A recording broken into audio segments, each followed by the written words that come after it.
بسم الله الرحمن الرحيم عن أبي هريرة رضي الله تعالى عنه قال قال رسول الله صلى الله تعالى عليه وسلم لم يبق من النبوة إلا المبشرات قالوا وما المبشرات قال الرؤيا الصالحة رواہ البخاری۔ نبی کریم صلی اللہ علیہ وسلم نے ارشاد فرمایا نبوت میں سے اب صرف مبشرات باقی رہ گئے ہیں۔ صحابہ کرام نے عرض کیا مبشرات کیا ہیں؟ آپ صلی اللہ علیہ وسلم نے فرمایا اچھے خواب۔ دوستو، نبی کریم صلی اللہ علیہ وسلم نے جس طرح بیداری کی حالت میں پیش آنے والے احوال و کیفیات کے احکام بیان فرمائے ہیں، بالکل اسی طرح خواب کے متعلق بھی تفاصیل بیان فرمائی۔ چونکہ خواب ایک حقیقت ہے اور نبی کریم صلی اللہ علیہ وسلم نے ان خوابوں کے متعلق بہت سارے امور کا بیان فرمایا ہے، اور خوابوں کا جہاں چونکہ ایک بہت بڑا جہاں ہے، وہ ایک مستقل دنیا ہے، اور اس سے آپ یوں سمجھ لیجئے کہ پوری کائنات جو ہے وہ سمٹ کے خواب دیکھنے والے کے سامنے آ رہی ہوتی ہے۔ خواب دیکھنے والا بہت بڑے جہاں کو ایک سیکنڈ کے اندر دیکھ رہا ہوتا ہے۔ بالکل اسی طرح یہ ایک تشبیہ دی گئی ہے کہ نبوت اور نبی کے لیے بھی اللہ تعالیٰ نے جہانوں کو ایسے سمیٹا ہوا ہوتا ہے، اور نبی ایک جگہ پہ کھڑے ہو کے بہت دور تک بسا اوقات دیکھ رہا ہوتا ہے، اللہ تعالیٰ کی قدرت سے، اللہ تعالیٰ کی شان سے، اللہ تعالیٰ کی مرضی سے۔ یہ بالکل ایسے ہی ہے جیسے خواب والا دیکھ رہا ہوتا ہے۔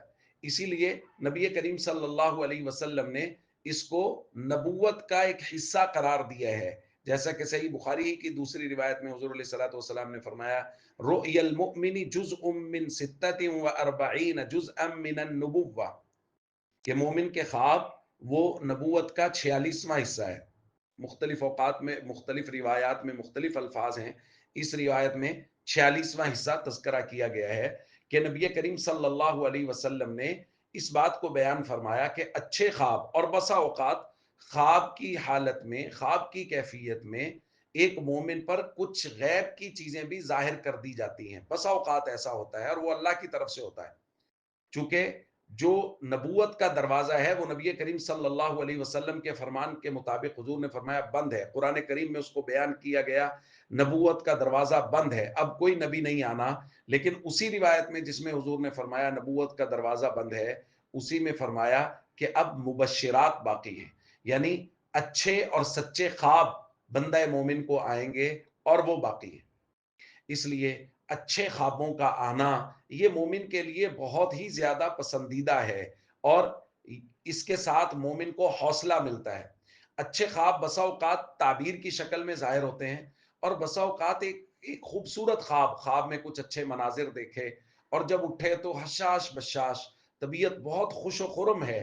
یہ بھی مقصود ہے، اللہ تعالیٰ کی طرف سے ہی ہوتے ہیں ایسے خواب جس میں اچھے مناظر دکھائے جائیں، اور مومن جب بیدار ہو تو وہ اس سے خوش و خرم ہو۔ یہ بھی اللہ ہی کی طرف سے خواب ہوتا ہے جس سے مومن کو خوش کرنا مقصود ہوتا ہے۔ مبشرات کا یہ بھی ایک حصہ ہے۔ تو انشاءاللہ آج سے ہم خوابوں کے متعلق چند احادیث کا بیان کریں گے۔ السلام علیکم ورحمۃ اللہ وبرکاتہ۔